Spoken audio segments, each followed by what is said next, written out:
ห่อข้าวใส่ถุงเมี่ยนพี่น้อยเนาะอ้าวคนกุ้มๆอยู่ยังตู้ต้มไก่บ่ ต้มเครื่องในโอ้เครื่องในบ่พ่อสบายดียามเช้าเด้อพ่อเด้อเนาะโดยอ๋อเครื่องในอืมดีใจเห็นเดือนว่าเมื่อคืนนี่เป็นจังได๋เมื่อคืนนอนหลับอยู่บ่นอนนอนหลับอยู่แต่ว่าก็ อืม ก่อนสินอนนั่นก็คิดอยู่ อืม โอ้ยว่าก่อนสินอนมีแต่เบิ่งโทรศัพท์แล้วก็ลงสตอรี่แล้วก็ขอบคุณผู้ใหญ่ใจดี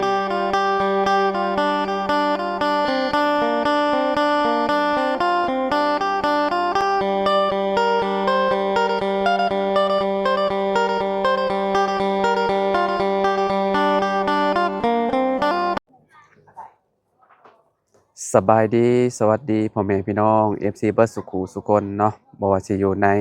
และก็ต่างประเทศเด้อพี่น้องเด้อเนาะมาพบมาพ้อกันกับเฮาคือเก่าคือเดิมพี่น้องเนาะเพิ่มเติมคือมื้อนี้ตื่นแต่เช้าพี่น้องเนาะมาเก็บภาพบรรยากาศให้พ่อแม่พี่น้องเบิ่งเนาะทางบ้านน้องอาเจืองพี่น้องเนาะป้อว้าวยามเช้าๆรถพี่น้องควันป่าออกเลยพี่น้องเนาะเย็นขนาดเนาะน้ำหมอกตกแห้งพี่น้องเนาะ13องศามื้อนี้เนาะนี่แต่ว่ามันบ่ลมพี่น้องเนาะแต่ว่าน้ำหมอกนี่แห้งคักเนาะแห้งอีหลีหรอเนาะ13องศาโอ้เย็นคักพี่น้องถ้าไผมักเนาะอากาศส่ำนี้ถือว่าโอเคเลยพี่น้องเนาะยามเช้าแบบนี้นะเย็นๆดีพี่น้องเนาะก็สิเจออากาศแบบเย็นแห้งพี่น้องเนาะแต่เก่าก็บ่ได้เย็นแฮงปานนี้เนาะมื้อนี้หาเย็นขึ้นบ้านน้องอาเจืองนี่พี่น้องเนาะโอ้โหสุดยอดเลย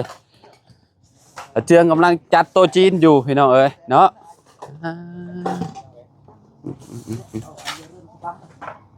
โอ้เจ้าภาพนี่คักลีตื่นแต่เช้าๆสบายดีเด้อบ่ได้ใส่เสื้อเด้อข่อยหนาวคือกันแต่อดเอา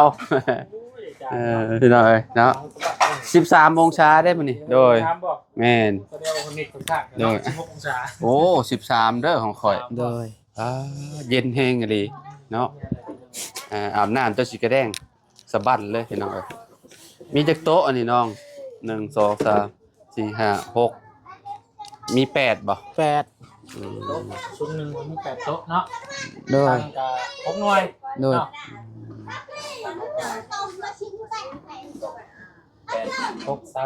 เนาะ โดย32คนคิดว่าประมาณนั้นละคนมาเนาะ โดย สบาย เพิ่นพากันนึ่งข้าวนึ่งหยังเมียนอยู่พี่น้อยเนาะไก่ตัวยังผูก พวกไก่คนหยังไก่ตัวหนึ่งบ่ โดยไก่ตัวหนึ่งไก่มัดแคน ไก่ข้าวฟัน ไก่ปลาขวัญซะเนาะ ทั้งน้องคนคิดประควันเนาะ โดย ทั้งเงินกับบ่ได้ในพี่น้อง แม่นบ่ แม่น ข้าวคิด โดย ขึ้นเบิ่งก่อนซะเนาะ โดย ที่ว่าน้องเพิ่นบ่ได้เฮ็ดประควันบางทีเนาะ เดี๋ยวมีปลาขวัญนำมื้อนี้มัดแขนเพิ่นว่าโอ้จะพ่อเขาแหละพี่น้อยอ๋อปลาขวัญแบบนี้เนาะอืมก็ สาวได้ ก็คืออยู่เด้เนาะ รอใจเจ้าต้องเลิกกินละบาทนี่ ใส่ปูแขนพี่น้องเนาะ ผู้ใดเป็นคนเฮ็ดนี่เนาะ เป็นอ้ายแทงพ่อเฮา อายทั้งพ่อ โดย อืม ปกติบ้านน้องมันมีเฮ็ดบ่ โดยเฮ็ด อ๋อ เฮ็ดแต่บางเพื่อนเนาะ โดย เฮ็ดแต่บางเพื่อนเพิ่นที่เราเพิ่นเฮ็ดเพิ่น มัดแขน มันมัดใหม่ มีหมากไม้ขนมเนาะข้าวพี่น้องกินบ้านนอกกินยิบกินขวดเนาะ แม่ โด น ย อันนี้ใส่เสียบใส่อันนั้นเนาะ ข้าวกินอะไรเนาะ มีเหล้านํบ่ บ่มีแล้ บ่ ว มีบ่ โดย มีแต่น้ำส้มน้ำเปล่าเนาะ โดย แล้วก็โค้กพี่น้องเนาะนี่ตื่นจักโมงน่ะ แต่3 โมง ตื่นแต่3โมงเนาะ โดย เผื่อกายเกียมพี่น้อง โดย ยันบ่ทันเนาะ เมื่อคืนบ่เฒ่าก็นอนอยู่บ่ โดย นอนอยู่เทิงแล้วเนาะ หนาวแห้งไม่มีน้องเลยเนาะดีแต่มีโฮมพ่อแม่ โดย โอ้ยใครแหน่ใคร ถ้าบ่มีเนี่ยโอ้สุดยอดเลย คอย หนาวคักเป็นยังไง คิดน้ำลายอยู่มีจังไง โด เนาะ ย ตอนมาก็นั่งกอดเข่าอยู่เป็นยังไง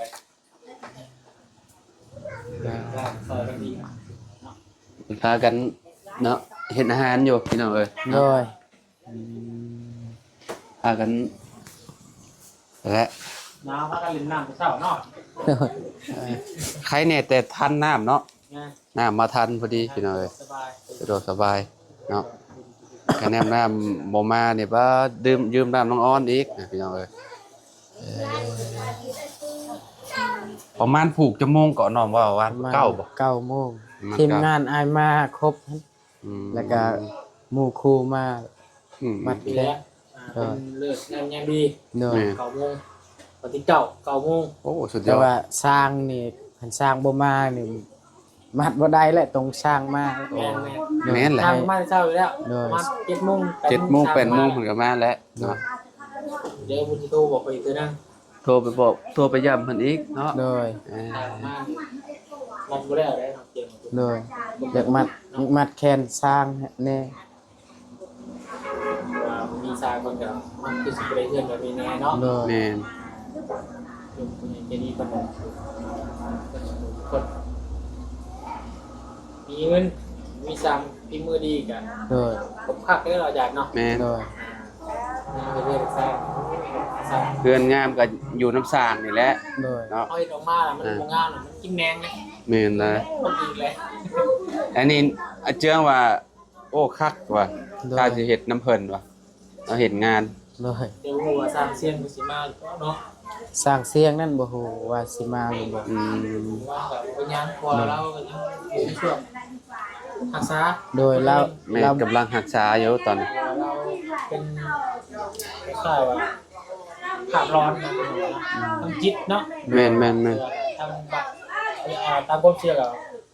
ทางแนวตาบ่เห็น อืม เด็กใช้เล่าที่แบบเห็นทางแม่ค้าคนอารมณ์ดีคนสอนให้ฟัง อืม โดย น้องหูอยู่บ่ ฮู้ เนาะ โดย ผู้คนสิมาจับมาผูกนะพี่น้องแล้วแลนแล้วก็ไปเอาเชือกผูกคอตัวเองแขวนขึ้นมาซั่น โดย ซึ่งน้ำลายปูดออกไป สร้างเสียงบ่มาแล้วก็เอิ้นควันเราก็ได้ โดย บ่ได้มีอันพิธีอิหยังหรอว่าแบบว่ามีแต่แบบ บ่มีหมอสูตรเนาะ มีแหละอันนั้นแหละอายพอเฮานั้น อ๋อ หมอสูตรเนาะ โดย โอ้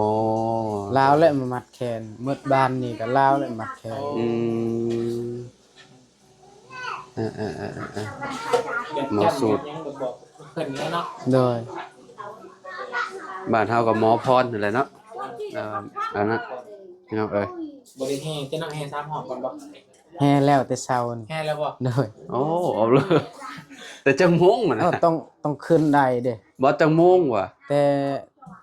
กำลังสิแจ้งนั่นแหละ แม่นแล้ว ประมาณตี 5นะเนาะ โดย ตี 5กว่าๆนะเนาะ เป็นเนาะ เฮ็ดเฮาแบบนั้นแหละเฮ็ด กำลังนอนอยู่ตอนนั้นก็ได้ โดยคันบ่ได้แห่ขึ้นบ่ได้อีก ที่การกับบ้านเฮาแหละ แม่น สิหามแต่4:00 น5:00 น โดย หามแห่บอกกอบเด้อนะ อืม เสร็จผมขึ้นมาบางตอนได้ ขึ้นว่ามีแบบพ่อเฮากับอายพ่อเฮาอยู่ในนั้นคันเขาเอิ้นว่าสิขึ้นเฮ็ดหยังเขาเอิ้นว่าเด้ อ๋อ ขึ้น คื เฮ็ อ ดห กั ยั น ง คือกัน แล้ว ถาม ว่า อ่า เขาขึ้นพารวย อ่า แล้วว่าอ้าวคันขึ้นพารวยก็ขึ้นนั่นนี่แหละ เออ สิได้มาพันกัน โดย โอ้ยขนาดนี้ก็ยังตั้งมุงปลุกเลยพี่น้องเอ้ย โดย กันมุกบุก3-4เทื่อ5เทื่อยังเจ็บนิดตลอด มันเย็นเด้เห็นอะไรจ้ะเนาะ นอนคด นอนคดหนาวอยู่พี่น้องเอ้ย เปิดแอร์เลยทีเดียว มันเป็นตามฮีตเด้ฮีตเทื่อก็แต่เช้าเทื่อก็กลางค่ำก็มี อืม ฮีตเฮามีผู้เก่าผู้แก่2คน อืม แบบเฮาอยู่เฮือนนี่เราเอิ้นแล้วก็เฮาว่าขึ้นเฮ็ดหยังผู้หนึงเราว่า อืม ผู้หนึงก็ว่าขึ้นมาดีมารวย อืม แล้วก็ผู้หนึงอีกขึ้นมามีมาหั่งแล้ว อืม ก็อ้าวขึ้นได้ เล่นดอกกันเลย โดย โอ้พ่อมาสวดเอาแต่เนาะ โดย คำถามเนาะ เอามายังแล้วพารวยเนาะ โดย พาหลับพารวยมาพาลมพารวยแล้วดิ โดย เป็นบอกเปล่าไว้ในสนามของคุณโกเป็นไปสายเนาะ ไปและเลาะเบิ่งข้างล่างอีกปะไปเบิ่งความเรียบร้อยอยู่ข้างล่างน้ำพี่น้องเนาะ ชมกันทีนึงนะ ทางอ้ายเพิ่นโว้ ลงก่อนลาวขึ้น ซอยเสาเรียบเนาะ โดย เข้าไปเวียกบ่ทางอ้ายเพิ่นนี่เนาะมาแต่เช้าเลย เด้ออืม แปะรอประรอนะon này là hôm mượn như chẳng nương pra เต่าเลยป่ะ cha đâu ấy về cái nương จะโดยนำกันก่อนแล้วเนาะกินข้าวกินหยังจังว่ากัน rô pra rô dây rồi này là có room có tàu หมู่ว่าเดี๋ยวรุ่นเดียวกันปะ bơ ni bên phi nhạt thằng mía อืม ขายข่าวก่อนหนึ่งเมื่อเนาะ แล้วเดินทางมาแต่พุ่นบ่เลยวันนั้นใดป้า mà tới phun là มาแต่บ้านปลาร้อยพุ่น อะไร อ๋อ พักก็ฮอดนี่ป่ะ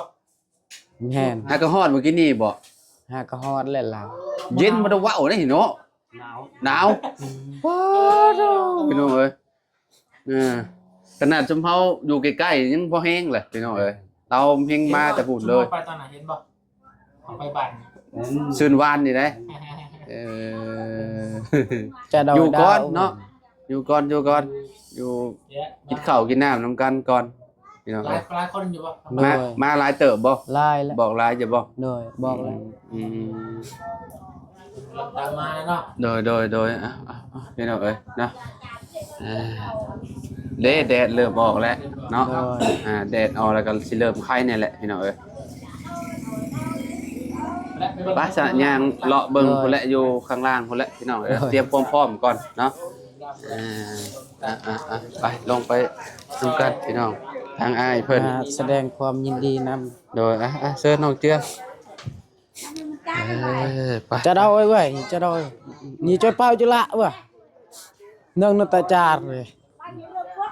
ผู้พรเลย พี่น้องเอ้ยเนาะมาเลาะเบิ่งอันทางเพิ่น rồi ผู้เฒ่าเพิ่นก่อนเนาะโอ้กำลัง rồi ห่อข้าวใส่ถุงเมี่ยนพี่น้องเอ้ยเนาะอ้า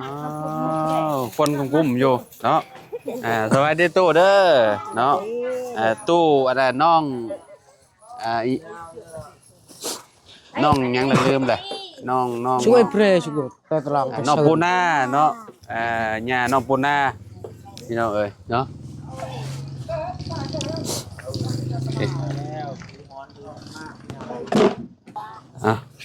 อันนี้ต้มยังนี่ตู้ต้มไก่บ่ ต้มเครื่องใน โอ้เครื่องในบ่พอสบายดียามเช้าเด้อพอเด้อเนาะโดยอ๋อเครื่องในเครื่องในอนาแบ้พี่น้องเอ้ยเนาะฝั่งนั้นเพิ่นนึ่งข้าวบ่อ๋อต่อควันไฟพี่น้องเอ้ยอันนี้ขออนุญาตเบิ่งเนาะอ๋อนึ่งข้าวพี่น้องเอ้ยเนาะนึ่งข้าวเนาะ ta bôi nhỏ làm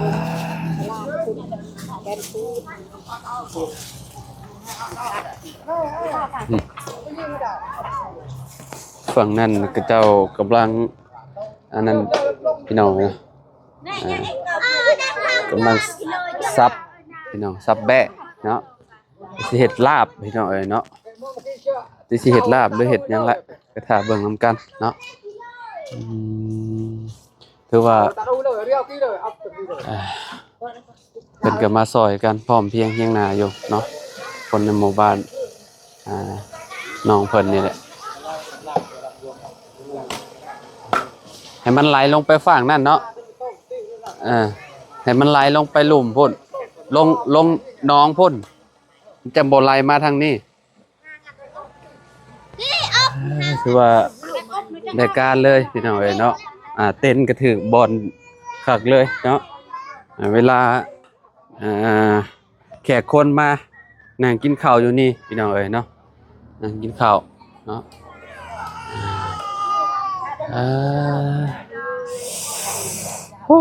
ใครในแต่แดดออกเลยพี่น้องเอ้ยเนาะ น้ำหมอกนี่สำพลพี่น้องเอ้ยเนาะสังเกตเบิ่งดีๆดิบนอันนี้ยังบ่ได้ฮดเด้อนี่พี่น้องยังบ่ได้ฮดอันนั้นเลยเนาะยังบ่ได้ฮดน้ำแต่ว่าน้ำหมอกนี่คักกะลีโอ้เด็กน้อยไปยามกลับบ่นี่เนาะห้องเพลงจะแซวมาเลยสงสัยไปยามกลับยามเช้าแล้วนี่โอ้โอ้ได้บ่หนูน่ะบ่ได้เลยโอ้ยพี่น้องเอ้ยเนาะยามเช้าๆเนาะอ๋อโหตะเวนหากะโพพี่น้องเอ้ยเนาะตะเวนหากะขึ้นหนาว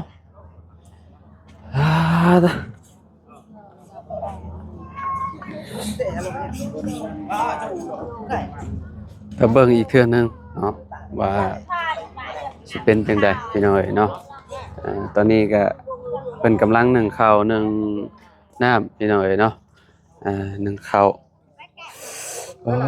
โธ่เย็นจ่วยๆพี่น้องเอ้ยเนาะก็สิเนาะขอตัวก่อนพี่น้องเอ้ยเนาะมาถามความรู้สึกน้องเพิ่นก่อนจะได้จักหน่อยเนาะฮอดมื้อแท้แล้วเนาะ ดีใจแฮงเห็นเดือน ว่า ห็นส เมื่อคืนนี่เป็นจังได๋เมื่อคืนนอนหลับอยู่บ่ นอนนอนหลับอยู่แต่ว่าก็ อืม ก่อนสินอนนั่นก็คิดอยู่ อืม โอ้ยว่าก่อนสินอนมีแต่เบิ่งโทรศัพท์แล้วก็ ลงสตอรี่แล้วก็ขอบคุณผู้ใหญ่ใจบุญแล้วก็ทีมงานหลาย อืม ๆที่มาสดซอยและสมทบเพื่อนสร้างร้านแกงก็ดีใจแฮงแล้ว ถึงสิหาเองก็โอ้ยบ่ได้ซำนี้ดอกจนสิตายก็บ่ได้ อืม แต่ตอนนี้ผู้ใหญ่ใจบุญแล้วก็ทีมงาน อันนี้ก็เป็นย้อนบุญกุศลของเจ้ากับเมียหั่นแหละเนาะ โดย เมียน้องเพิ่นพี่น้องเอ้ยเนาะน้องหางน้องพลักเนาะแล้วก็น้องเอาเจืองเพิ่นพี่น้องเอ้ยเนาะก็คือผู้ใหญ่เพิ่นมองเห็นเนาะ โดย สุดสวยน้องเพิ่นมาหั่นน่ะเนาะ โดย จนน้องเพิ่นมีเฮือนหลังงามๆอยู่เนาะ โดย ก็คือ FC เพิ่นก็ย่องเจ้ามาลาได้อันโอ้น้องเพิ่นเก่งขยันเว้าได้ภาษาก็ได้ว่าซั่นเนาะพี่น้องโอ้โมเมนต์ธรรมดาเด้นี่ว่าซั่นเนาะก็คือแบบน้องเพิ่นไปเฮ็ดเวียกเฮ็ดงานกับเฒ่าแก่เพิ่นฮักเพิ่นหอมพี่น้องเนาะ โดย เห็นบ่เมื่อวานนี่เนาะที่ว่าเฮามาถ่ายน่ะโอ้ FC ก็ว่าไปอยู่ที่ไหนอันก็มีแต่คนรักว่า โดย เพราะว่าเจ้าขยันเด้ โดย เนาะ